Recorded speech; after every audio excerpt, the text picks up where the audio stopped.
Bit of late mail coming in this evening for Robert Farr. Speaking with him in town earlier today, he was very disappointed. He said that he thought his hopes had fallen by the wayside after losing out on 50 potential points in last night's A main. But as it is, he's still there battling away.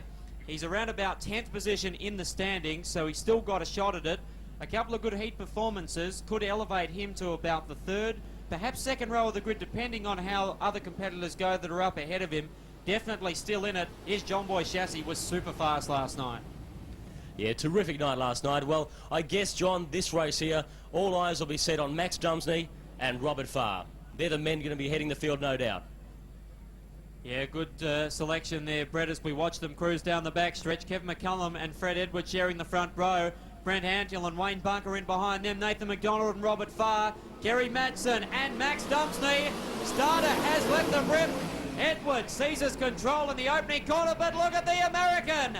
Brent Antill has rounded them up like they're standing still. Robert Farr goes with him, as does Max Dumsney, utilising the high side of the racetrack.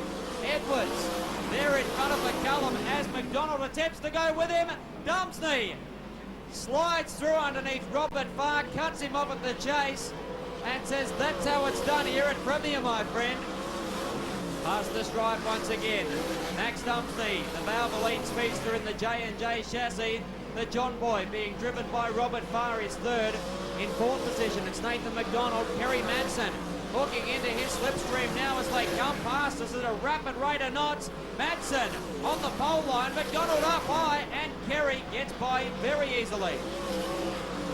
In through turn number 4, Madsen closing in on Robert Farr now in the 3 entry for Peter Jackson and Lander Toyota.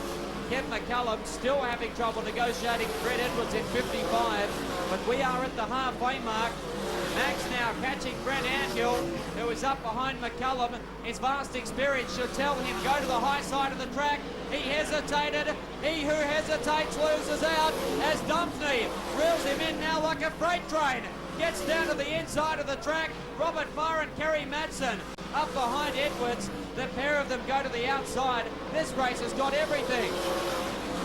Antill in 59, driving for Harry Delamont, car owner from New South Wales. Dumsney in the Valvoline Auto Pro sponsored car. They hook the slight cushion that's beginning to form. Right up the big right rear down to 4. Now they work turns 1 and 2. Could become a 4-way train for the first 4 positions as Madsen gives Robert Farr everything he's got. Madsen now just goes a little bit higher on the racetrack with 1 remaining. Can Max Dumsney do it? I don't think so. Antill showing good speed there. Final corner, check it out, and it's Brent Antill from Huxley, Iowa. The American drawing first blood in this heat race. Second position to Max Dumsney, a big drive that. Third to Robert Farr. Fourth position to Kerry Madsen. Fifth to Nathan McDonald. Sixth position to Wayne Bunker. Seventh to Kevin McCullum. And Fred Edwards was in there somewhere as well. Extremely good performance. What about putting your hands together for Brent Antill, folks, in car number 59?